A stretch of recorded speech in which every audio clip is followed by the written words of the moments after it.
A special meeting with Peter. Peter had been one of Christ's closest disciples.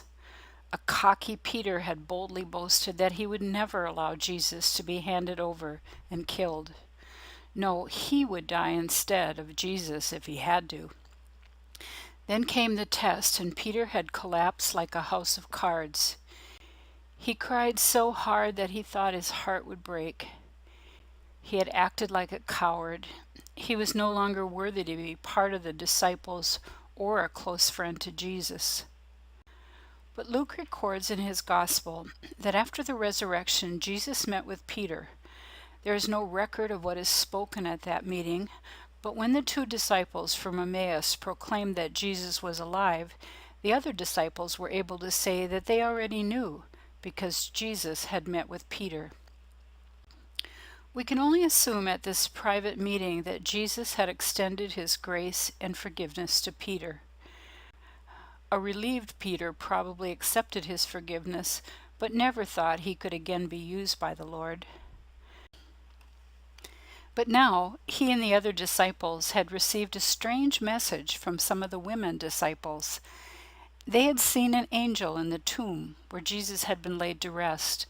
And that angel told the women to tell all of the disciples that they were to meet Jesus in Galilee, including Peter. Still smarting from all he had done, Peter needed this word of encouragement.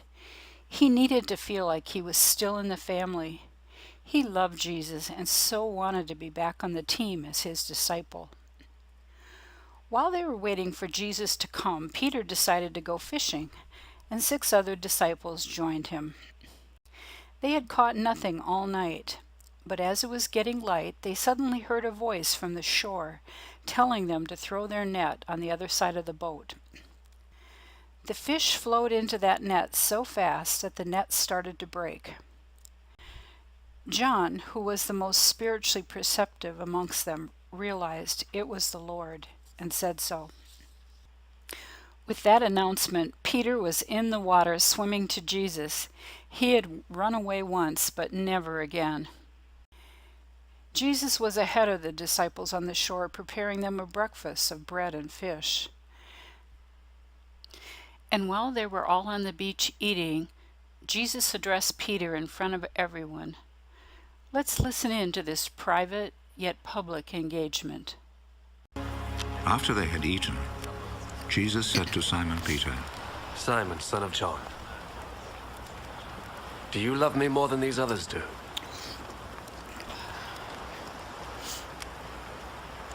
"Yes, Lord. You know that I love you." "Take care of my lambs."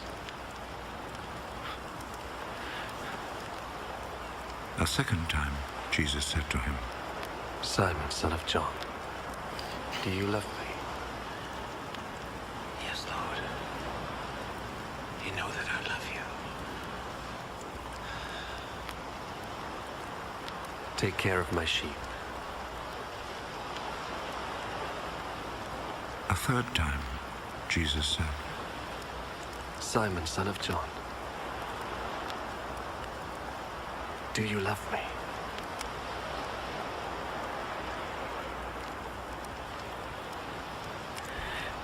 Peter became sad because Jesus asked him the third time, "Do you love me?" And so he said to him, "Lord,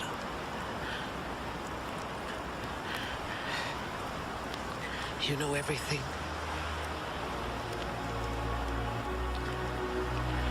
You know that I love you."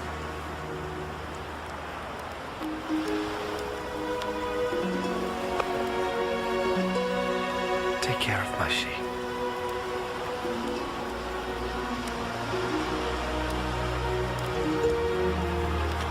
I am telling you the truth.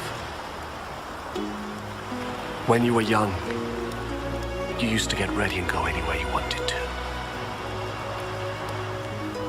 But when you are old, you will stretch out your hands, and someone else will tie you up and take you where you don't want to go. In saying this, Jesus was indicating the way in which Peter would die and bring glory to God. Then Jesus said to him, Follow me. Peter had denied Jesus 3 times, and now Jesus had given him the opportunity 3 times to affirm his love. In this way, Jesus recommissioned Simon Peter. He had already forgiven Peter, but now with each affirmation of love, he gave Peter an assignment. It was like Jesus was saying, Peter, your work isn't over. I need you to feed my lambs and tend my sheep. Simon was the name Peter was born with, but it would be Peter the Rock that would emerge from this special meeting with new love and authority. He had been a miserable failure, but God's grace had covered all his sin, and he was back on track to follow Jesus. This special meeting with Peter should be a glimmer of hope for all the rest of us too. Some of us have done some pretty unthinkable things. But like Peter, Jesus wants to meet us so we can move on and get back on track for doing what God has made us to do.